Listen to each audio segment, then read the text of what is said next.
Olá, bom dia, gente. Vou mudar um pouco de assunto hoje. Nós vamos falar das doenças agora. Nós falamos de doenças causadas por vetores. Agora eu vou mudar um pouquinho nesse mês de agora que nós entramos em. Estamos terminando setembro, né? Mas setembro, outubro e novembro nós vamos falar um pouquinho de poluição e das doenças causadas pela poluição do ar. E vamos falar um pouquinho de doenças pulmonares. Então, eu vou começar hoje a falar um pouquinho, nós vamos falar sobre mais assuntos, sobre silicose, né, asbestose, que são doenças causadas pelo trabalho também. Mas eu vou começar a falar um pouquinho da DPOC, que é uma doença pulmonar, né, que dela que geram as outras e que ela é meio base para a gente entender os demais. Eu gostaria na próxima semana, gente, de marcar uma reunião com vocês. Então, assim, como eu não marquei nada essa semana, eu sei que vocês precisam se programar, e então eu vou deixar tudo anotadinho, deixo tudo anotado lá na plataforma, para que na semana que vem a gente faça uma reunião. Estou sentindo muita falta desse contato com vocês, então acho importante que a gente faça uma reunião, até para eu sentir o que vocês estão, né, vivenciando disso tudo, como está sendo, né? A gente ainda não sabe como que vai ser, se a gente né, vamos voltar agora em outubro. Então, se a gente vai retomar muitos desses assuntos presencialmente, que eu acho que vai ser diferente, a troca vai ser tão importante, né, e tão relevante, tá bom? Então, vamos falar um pouquinho dessa doença.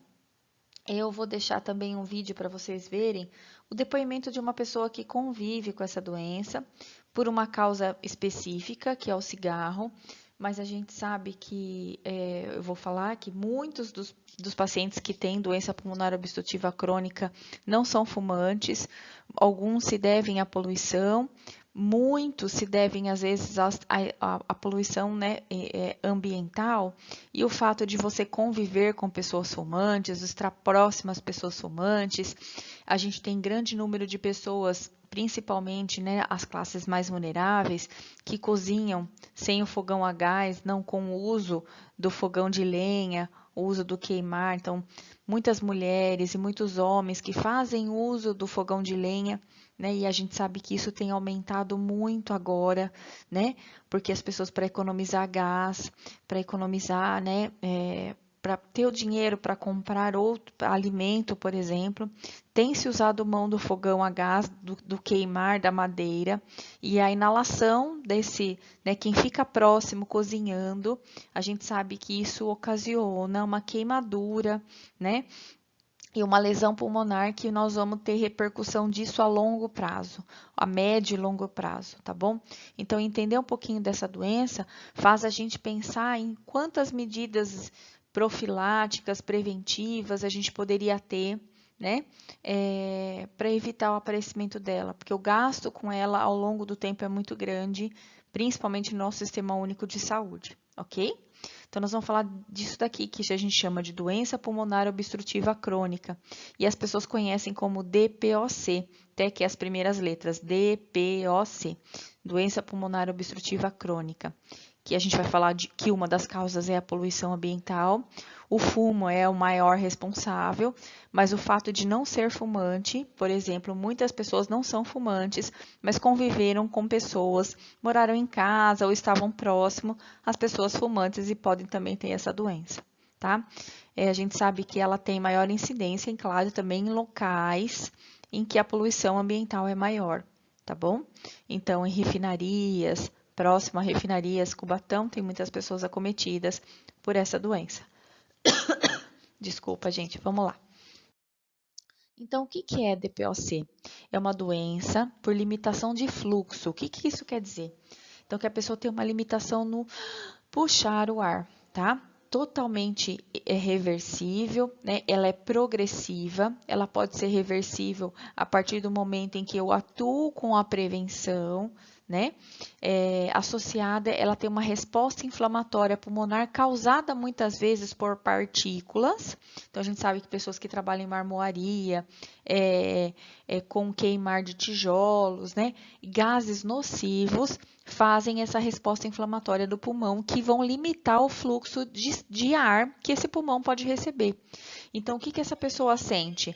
Ela vai sentir uma falta de ar progressiva, moderada e que vai piorando ao longo dos anos, e que isso vai piorando aos esforços. Então, é uma pessoa que antigamente conseguia andar um quarteirão e hoje ela não consegue mais caminhar até o banheiro. Então, porque ela vai sendo progressiva, tá? Limitação de fluxo, a gente tem que entender como o quê? Como uma dificuldade de pôr esse ar para dentro, né? Então, tem uma limitação desse fluxo de ar para dentro dos pulmões, ok? Aqui eu trouxe para vocês verem, ó, um bronquíolo. Então, a gente sabe que a nossa árvore, né, a gente respira o ar pelo nariz, ele é aquecido pelo nariz, umidificado, os pelinhos do nariz funcionam como filtros, né? O fumante, ele vai tendo a queimadura e as pessoas que trabalham no forno a lenha, por exemplo, eles vão tendo queimadura desses pelinhos, queima. E eles não funcionam mais como filtro, então as partículas elas vão entrando com maior facilidade. E tudo isso vai parando nos pulmões, causando essa reação inflamatória que a gente está, né, falando aí. Então, aqui vocês estão vendo a foto, ó, de um bronquíolo normal e aqui de um bronquíolo de um paciente com DPOC. Vocês estão vendo que há uma limitação, uma reação inflamatória que aumenta a especificidade, né, aumenta a espessura do bronquíolo, fazendo com que essa inflamação, né, gere uma limitação da entrada do ar, tá? Então, ó, é uma limitação de fluxo, é uma doença. Muitas vezes ela começa como uma bronquite, uma bronquiolite. A gente sabe que crianças, né? Criança pode ter bronquite e bronquiolite inicialmente, e se não tratada, vai evoluir para o DPOC? Sim. Né? Principalmente as crianças que nascem com baixo peso, cuja mãe é fumante, os pais são fumantes, fumam próximo à criança. Ela não é fumante, mas ela se torna uma fumante passiva, né? O fato dela viver num ambiente poluído, com um ar poluído, vai fazer com que ela tenha a doença sem ser dependente do tabaco, por exemplo. E a gente, né, prorroga isso para os demais poluentes do ar, ok? Então, isso vai evoluindo até essa pessoa ter uma doença do parênquima pulmonar, que a gente fala, né? Do tecido pulmonar, que é o enfisema, tá? E vai fazendo com que esse órgão vai ficando hipertrofiado, vai ficando grande, a gente tem um aumento da massa pulmonar, mas isso não significa que pode entrar mais ar, ok? Então, é só isso que eu queria explicar desse aqui slide. Fatores de risco estabelecidos, o tabagismo, a exposição ocupacional ou não, né? Eu estou exposta ao risco de poluentes, eu estou exposta ao risco porque eu cozinho num fogão de lenha, tá? Os prováveis e muito prováveis, poluição ambiental, baixo nível socioeconômico, porque vai me expor, né? Tabagismo, a gente sabe que muitas pessoas cozinham, às vezes que não tem panelas, cozinham queimando latas, as latas vão liberando metais que são inalados e isso vai parando nos pulmões, né? O tabagismo passivo na infância, não só na infância, né? O alcoolismo, e alguns possíveis, baixo peso ao nascer, infecções respiratórias na infância. Existem alguns estudos falando que as pessoas do grupo sanguíneo A têm maior propensão a ter doenças pulmonares. A gente sabe que isso até foi falado com relação ao Covid, a gente sabe que isso é relativamente verdade, nem tudo é verdade, tá? E história familiar.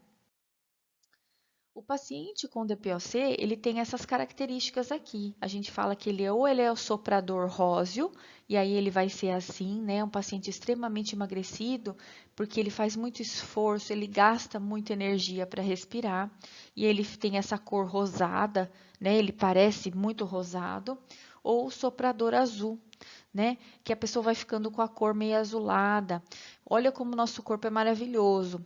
Como eu tenho uma dificuldade de receber oxigênio, meu corpo tem uma limitação de fluxo, o que o meu corpo faz? Ele aumenta a produção de hemácias,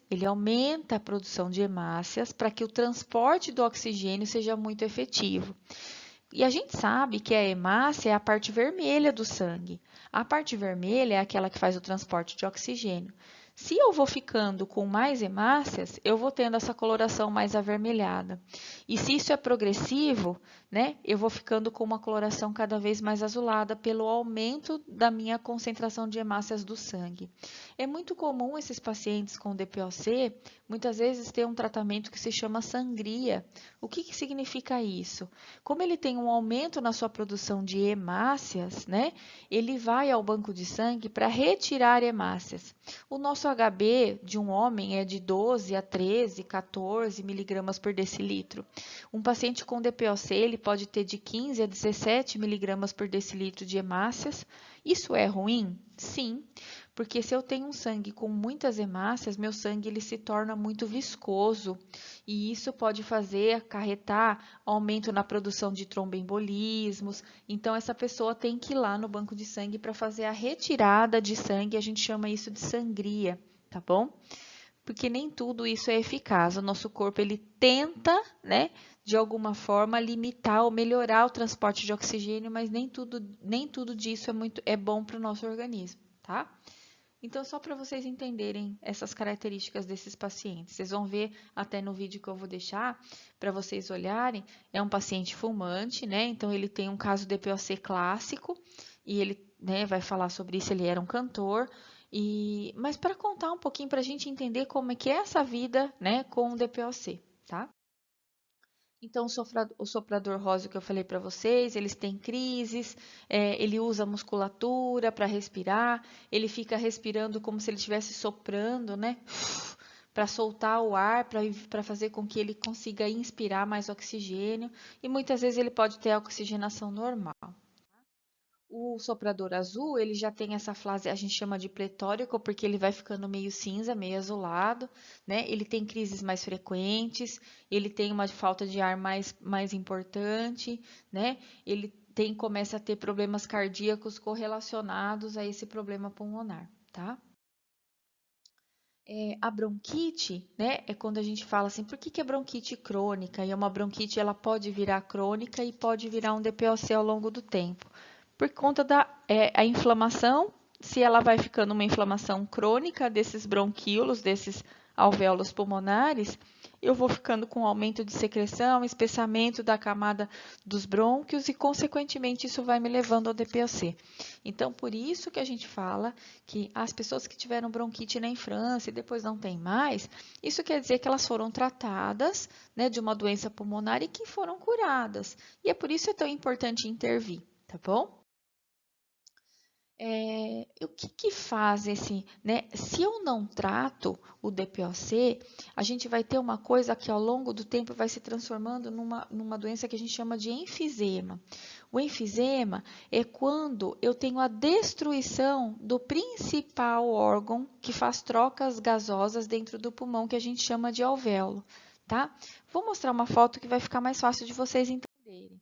Então, ó, se ao longo do tempo eu vou tendo essa inflamação vai virando crônica, essa hipertrofia, essa dificuldade, eu vou tendo destruição dos meus alvéolos pulmonares e a gente vai ter uma doença que se chama enfisema pulmonar.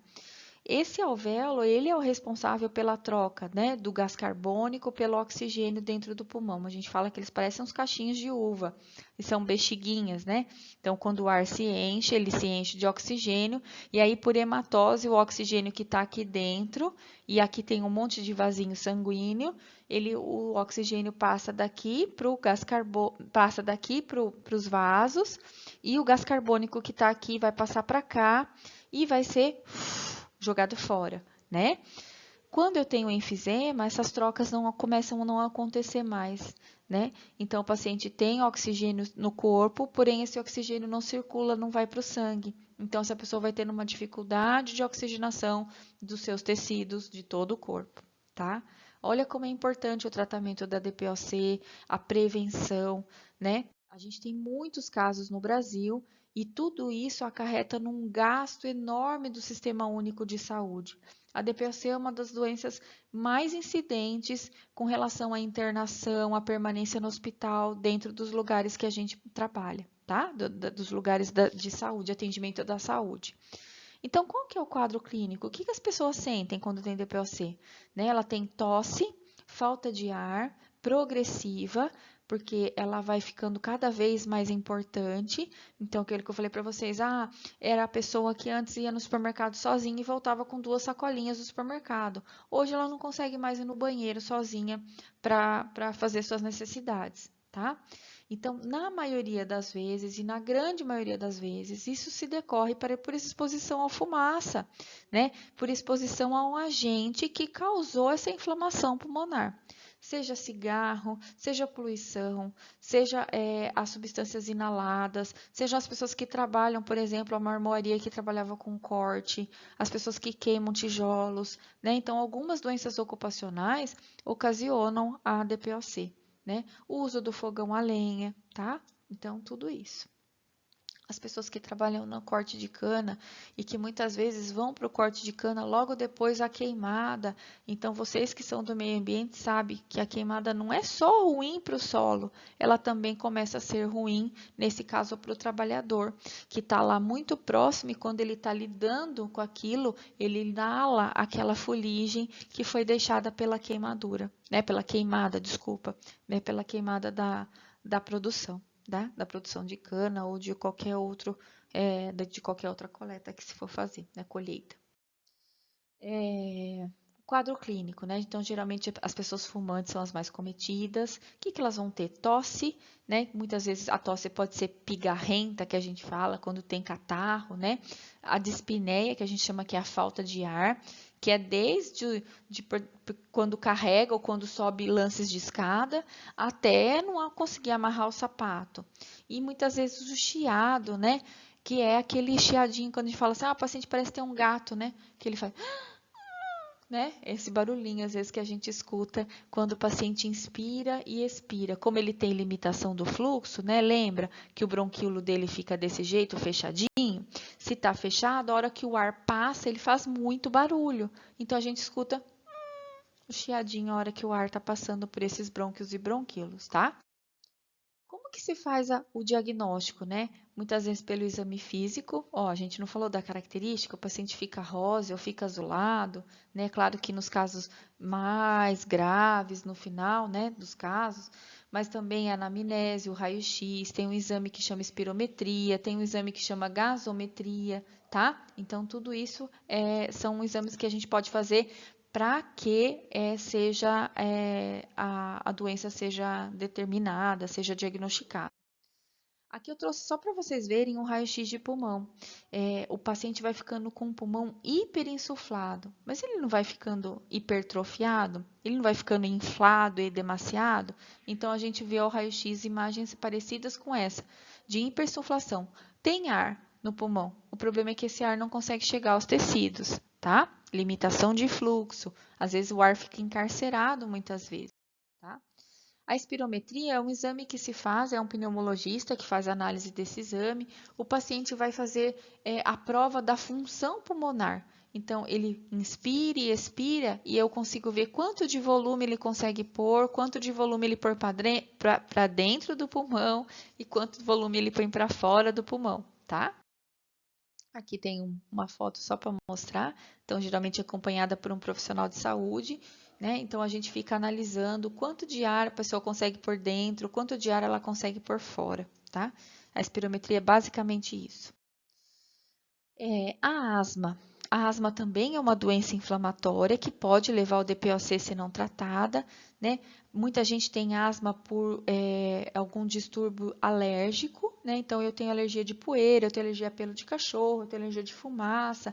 A gente sabe que as pessoas que moram em grandes cidades, a gente sabe que por conta da exposição, tem muito mais riscos de ter doenças pulmonares e a asma é a amostra disso, é o indicador mais importante de que, né, em grandes cidades a gente trata pessoas de asma com muito mais intensidade do que em cidades do interior, cuja qualidade do ar é melhor, tá? Então, a asma também é uma doença inflamatória. Se não tratada, o paciente vai evoluir ao DPOC. Fatores que desencadeiam a asma, as mudanças climáticas, né? E a gente sabe que tem vivido isso com cada vez mais intensidade. Os invernos secos, o ar seco, gelado, a fumaça de cigarro, a poeira, a poluição, né, o mofo, o pelo dos animais e algumas emoções fortes podem levar às crises asmáticas, tá? O que que a pessoa sente quando ela tem asma? O chiado, que é da mesma forma que eu mostrei para vocês, né, que eu não vou fazer de novo, vou pagar esse mico. E a falta de ar, que é a sensação de que eu inspiro, mas o meu pulmão está cheio de ar, então eu não consigo pôr o ar para dentro, é limitação de fluxo, tá? Aqui são alguns tratamentos que podem ser utilizados no caso da DPOC e asma instalada, que é o uso das bombinhas, as inalações. O que que essas bombinhas têm? Elas têm broncodilatadores. O que são broncodilatadores? O próprio nome do remédio já fala. Ele dilata esse brônquio. Ué, esse brônquio não era fechadinho? Então eu tomo uma medicação que vai dilatar. Se eu dilato, a entrada do ar vai acontecer com mais facilidade, tá? Eu estou falando isso de uma forma bem simples para que vocês entendam. Hoje em dia a gente tem um amplo número de broncodilatadores no mercado, né, de medicações que são usadas por esses pacientes, tá? E se o paciente tem grandes dificuldades, o que que vai acontecer com o tempo? Ele vai precisar do uso do oxigênio domiciliar. Ou ele vai ter que andar com compressorizinhos, né? Essas maquininhas, e com inalação do oxigênio, porque vai faltar oxigênio para ele, então eu preciso suplementar esse oxigênio. É claro que isso é nos casos mais graves, e a gente sabe que isso é muito caro para o município, para a cidade ou para a família, né? Ter o oxigênio domiciliar, a gente sabe que pode ser de duas formas, ou com cilindros, em que eu tenho que comprar esses cilindros, alugar, né, dos lugares de lugares fornecedores, ou eu posso ter compressores de oxigênio em casa. O problema dos compressores é que eles fazem um uso de eletricidade muito grande e isso acarreta um gasto familiar muito grande, né? Então, é claro que isso onera os custos do Sistema Único de Saúde e a nossa atuação em prevenção é cada vez melhor, deve acontecer, a gente tem que pensar nisso, né? Então, a gente expõe ao trabalho, a gente aumenta a produtividade, porém a gente vai ter um gasto lá na frente com a saúde desses trabalhadores, em que a gente não pensa nisso no momento em que eu estou aumentando a produtividade. Então, é importante que vocês, né, do meio ambiente, pensem nisso quando atuarem né, em locais que produção, em locais que a gente precisa pensar, né, no que isso pode acarretar para o trabalhador ou para as pessoas que estão no seu entorno, né, não só aqueles que trabalham, mas que estão próximos, né, que malefícios isso vai levar a longo prazo, né? Então essa é a maior é o maior objetivo dessa aula, fazer vocês pensarem assim, por que eu estou aprendendo sobre essa doença? Porque quando eu estou tratando do uso de inseticidas, da poluição do meio ambiente, né, eu estou pensando que isso pode acarretar a longo prazo problemas para a população, em que o gasto vai ser muito maior do que esse aumento de produtividade inicial, tá? Quando a DPOC fica exacerbada, às vezes, né, quando a pessoa vai tendo a progressão dessa doença, muitas vezes ela precisa da ventilação mecânica, não só o oxigênio, mas um suporte ventilatório pulmonar em casa. E às vezes ele faz uso de uma coisa que a gente chama de CPAP, para que ele possa dormir tranquilamente, porque essas pessoas elas têm a sensação que o ar está faltando, então elas têm uma dificuldade de dormir enorme, porque elas acham que vão dormir e o ar não vai chegar, então elas não dormem, têm muita dificuldade. Então elas precisam usar um aparelho que ajude elas a respirar para que elas possam dormir, tá? Que a gente chama de CPAP. E aí, aquilo que a gente fala, né, para vocês, eu já, né, tô falando aqui sem parar, 100 milhões mais ou menos são gastos, né? Ó, isso aqui, esse é um dado de 2001 no Sistema Público de Saúde com pacientes do DPOC. Com esse dinheiro, eu poderia ter feito muito mais postos de saúde, poderia atuar muito mais, o que a gente fala assim, se eu não tivesse esse gasto, a gente atuaria na prevenção, né, na melhoria da qualidade do ar, né, em políticas que melhorassem a qualidade de vida dos trabalhadores e das pessoas que não precisassem cozinhar com fogão a lenha, né, ou que tivessem todo os EPIs, né, para utilizar, para evitar o dano pulmonar ocasionado por isso, tá bom? Então, o mais importante é a gente pensar que a gente precisa se cuidar, né, cuidar da nossa saúde, né, pensando no privado, né, hoje a gente sabe que existe uma moda muito grande no uso do narguilé, né, eu não sei nem se eu estou falando corretamente narguilé, né, e a gente sabe que a inalação e a reação inflamatória causada é quase tão grande ao uso desse, né, do monte de cigarros, muitas vezes o uso por 15 minutos desse aparelho, se comporta como a fumar 2 a 3 maços de cigarro naquele período. Então a gente precisa pensar nos nossos hábitos, primeiro nossos hábitos individuais e depois pensar no coletivo, o que a gente poderia fazer para melhorar a qualidade do ar, das pessoas do nosso entorno, o que a gente pode fazer, né? Então, a gente sabe que muita gente queima a sujeira do quintal, né? Então, a gente não pode pensar em alternativas para isso, né? Porque eu não estou atrapalhando só a minha saúde no momento que eu queimo a sujeira do meu quintal. Eu estou atrapalhando a saúde do meu vizinho, do filho do meu vizinho, que às vezes é recém-nascido e que o pulmãozinho dele é tão novinho e que já está sendo exposto às fuligens, às partículas poluentes que podem começar a inflamar o seu pulmão. Era isso que eu queria refletir com vocês e é nesse assunto que a gente vai começar a entrar a partir de então. Então, na semana que vem, gostaria muito, mas muito mesmo, de fazer uma reunião com vocês. Vou deixar tudo anotadinho aí para a gente se programar. Um beijo, com muitas saudades, esperando que a gente possa depois fazer discussões e refletir todos esses assuntos que a gente está fazendo aqui nesse sistema, tá bom? Um abraço para todos vocês, tá?